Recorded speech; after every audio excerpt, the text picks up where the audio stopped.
Rain's coming down harder now, slopping up these dirt roads. Perfect. Even in this hunk of junk, I can race gangers all day, Chummer. Scorpions. Fascinating choice of branding, really. Though I have to say, their recruitment strategy seems to lean heavily toward quantity over quality. And while I'm usually all for getting to know the locals, I think it's best to stay on task and head to the crash zone. LMG's locked and loaded. Familiar feeling. Like being back with the unit. Except this time my 6 is being watched by a street witch and her cat. Cram's making it real hard to hold back and wait for viable targets, though. Gotta stay frosty. The gangers' auras are lighting up the night. Probably all the war drugs they're running on. Probably some of the regular drugs, too. I'm no buzzkill, but they should probably go a little easier on that stuff, you know.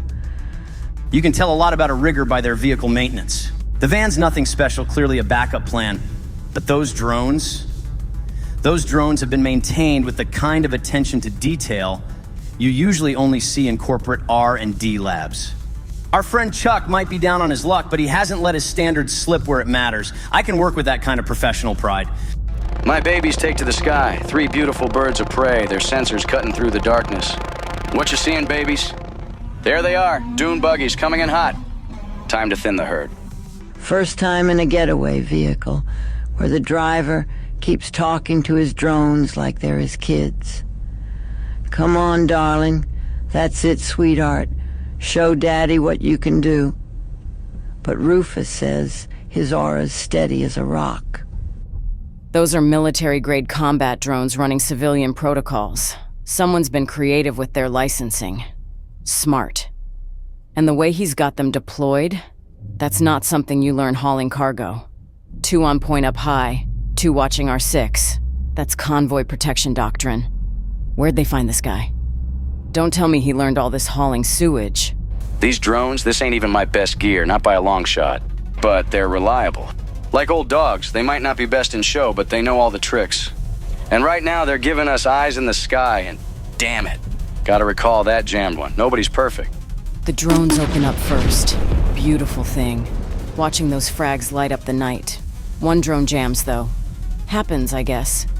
But the other one, whoever these scorpions are, their prom just turned into night school. Look, I've tangled with ganger types before. Point is, they're like hornets. You don't try to fight the whole nest, you smash a few as needed and just get the hell out of their territory. Besides, this van, not exactly what I'd pick for a stand-up fight. Now, if I had my real rig, but that's another story. A bullet pings off the frame and I catch myself grinning. Been too long since I've had this much fun. The way Chuck handles this van, though, it's like watching someone play an instrument they hate but have somehow mastered. Every gear shift comes with a little grumble. Every turn with a muttered apology to some vehicle that isn't here. Must be quite a story there. Mental note, buy the man a drink later and find out what happened to his real ride. 2 drones would be risky against proper military, but against a bunch of over-tweaked hit gangers, they don't know whether to shoot back or run. By the time they figure it out, half of them will be decorating the dirt road. Shame about the jammed launcher. Good tactics don't always mean good luck. Look, taking some hits from combat drones is one thing. Most people scatter, cut their losses, but these guys? Sure, we bloodied their nose, a couple of their riders are eating dirt and those buggies ain't looking too pretty, but they're still coming, and gaining. You can tell a lot about people by how they drive when they're angry. These guys, they're driving like they got nothing left to lose. That's the worst kind of pursuit right there. Give me corporate security any day. At least they got retirement plans to think about. Better tell our resident spell slinger and gun bunny to get ready. Because unless this van sprouts wings in the next 30 seconds, we're about to have some real unwanted company. I have to admire their commitment to the aesthetic. The whole post-apocalyptic cyborg road warrior look really works for them. Though I have to say it works considerably less well when they're tumbling off their vehicles. Note to self, send them my tailor's card. The survivors could use it. The astral plane's so bright right now. All that anger and adrenaline behind us painting streaks of red through the rain. Rufus's fur is standing on end, his eyes fixed on something I can't quite see yet. Hold tight, everyone, I mutter, gathering mana between my fingers. Things are about to get slippery.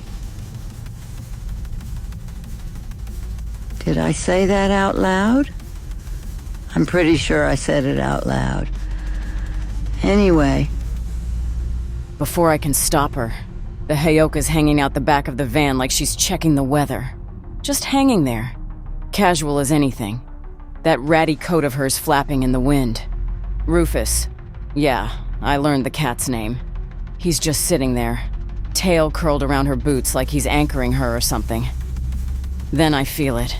That crackle in the air that makes your combat stims feel like they're doing backflips. The Heyoka's got this look in her eyes, like she's seeing something way beyond the physical plane. And then, the road behind us just turns into this perfect sheet of ice. Beautiful work. Urban warfare with a spiritual twist. Ice and rain. They dance together so beautifully in the astral. Just a little twist of reality. A whispered suggestion to the elements. The sheet of ice spreads across the road like frost on a window. And then the looks on their faces as their vehicles start to spin. The Heyoka just stands there watching them spin out, nodding along while that cat makes what I swear sounds like laughing noises. People always underestimate ice magic. They expect fireballs, lightning bolts, the flashy stuff. But you know what really ruins a ganger's day? When their souped-up dune buggy hits a patch of black ice at 90 miles per hour. Rufus says it's elegant. I just think it's funny. Now that is what I call return on investment. I've seen corporate mages spend hours preparing spells that weren't half as effective as what our resident street witch just pulled off with a wave of her hand. Those gangers had about 2 seconds to appreciate the elegant simplicity of it before physics took over. Been in more chases than I can count, but I've never seen someone turn a high-speed pursuit into a fraggin' figure skating competition. Through the drone feed, it's like watching one of those failed trids, except with more guns and screaming. You know what's really impressive, though? She waited for just the right stretch of road. Any earlier and they could have recovered. Any later and, well, let's just say I've scraped enough vehicles off cliffsides to appreciate good timing. Might as well use the sniper rifle if they're all just standing around wondering what happened. Picking them off is almost too easy. The scope finds targets, the trigger breaks clean, and problems solve themselves. For a moment there, I thought we might actually be in the clear. Then Rufus does that thing with his tail, you know, that little twitch that means I'm being stupid, and gives me the look. Always does this. Right when I'm starting to feel clever about myself. I check the astral and... Drek. He's right. Again. More auras up ahead. Bigger ones, too. Better weapons. Sometimes I think Rufus actually enjoys being right about this sort of thing. Familiars. They never let you enjoy the simple pleasures of watching gangers spin out on magical ice. Always got to be the responsible one. Though I suppose that's why he's still alive, and most of my other cats. Well, that's another story. More of them up ahead, because why wouldn't there be? These ones are right on top of us, definitely gonna make contact. New contacts on our 6. Heavily armored buggies. This just got interesting. Mist is an old favorite.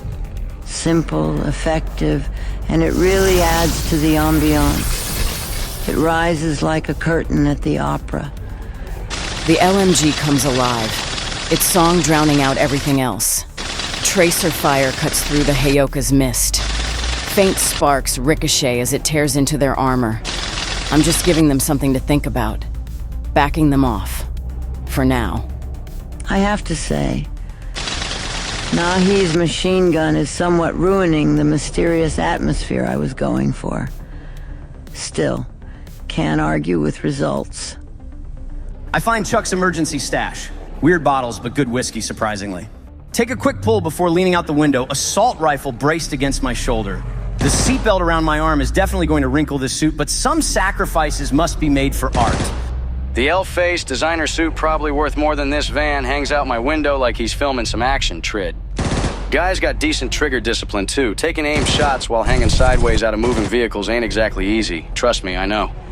Though if he spills that bourbon, we're gonna have words. Some things are sacred even in a high-speed chase. You haven't lived until you're whiskey tipsy and hanging out the window of a speeding van held in by a seatbelt improvised into a safety harness, taking shots at gangers through magical mist. 10 out of 10. Highly recommend. Movement. Cable with a magnet latches onto the van. Then he's there. Chromed up ganger with a stupid grin and a sword arm. The blade is too big, too clumsy for the space. I let him overextend, go off balance. My head hits the side of the van. Hard. It's okay. Cram keeps me upright. A little dazed but awake enough. Then instinct takes over. One moment I'm taking shots at shadows, the next there's this magnificent display of what happens when you bring fists to a shotgun fight. Note to self, never get on Nahi's bad side. Some people think close combat is complicated. It's not. Point. Click. Next target. What's complicated is cleaning up the result of a point-blank assault shotgun blast on the humanoid body. That's not his problem anymore, though. They're boxing us in, little by little, getting closer with each turn. One of these times, they're gonna get lucky with those mag harpoons, and then we're gonna have a real problem. Every rigger knows this feeling. When your vehicle's giving everything she's got, your drones are running hot, and it still ain't quite enough. Starting to feel like one of those nights where everybody better have a plan B, because plan A is about 30 seconds from going straight to hell. The Earth remembers when it was molten, when it could split and dance. Just takes a little reminder. Back home, you hear stories about medicine people who could reshape the Earth. Old tales, traditional stuff. But watching this crazy Heyoka just erase part of the road while her cat yawns, that's something else. The pit opens like a yawning mouth. The symphony of screaming metal and screaming gangers. Rufus actually applauds, well, as much as a cat can applaud. It's just terribly cute, more than anything else. I have to admire the gangers' commitment to their pursuit. Even while falling into an apparently bottomless pit, they're still shooting at us. That's the kind of dedication you usually only see in middle management. Yep, been in closer, but this'll do for now. That last spell, beautiful. Almost makes up for what the magical feedback did to my drone's sensors. Almost. Though watching those tricked-out buggies go A over T was completely worth it. We break free, disappearing into the dark like proper shadows. Have to admit, for a first run together, this crew's got style. Night's not over. Not by a long shot. But watching Chuck recall his drones, seeing Harriet murmuring to her cat, catching Sal trying to clean mud off his shoes. Maybe this team isn't so bad after all. The spirits are laughing now. They do enjoy a good chase. Rufus is finally relaxing, though he keeps looking back the way we came. Something tells me this night's surprises aren't quite finished yet. But for now we've earned a moment's peace. I set up a driverless protocol. It's a few hours to the crash zone, so might as well get some quick shut-eye. No crashing for me. Guess I'll field strip, clean, and oil up my gear. And everybody else's, too. Nothing says we're here to negotiate quite like arriving in a shot-up van, trailing magical mayhem and gang warfare. I'm sure Chuck won't mind if I indulge in another tipple of this fine bourbon. To the crash zone and to business opportunities in unlikely places. I hope this king appreciates the effort we've put into making an entrance, though in my experience, anyone who needs to put king in their title is either drastically overselling themselves or actually dangerous enough to back it up. Either way, this should be interesting. And if there's one thing they teach you in corporate negotiations, besides always know where the emergency exits are, it's that interesting is always profitable. For someone, at least.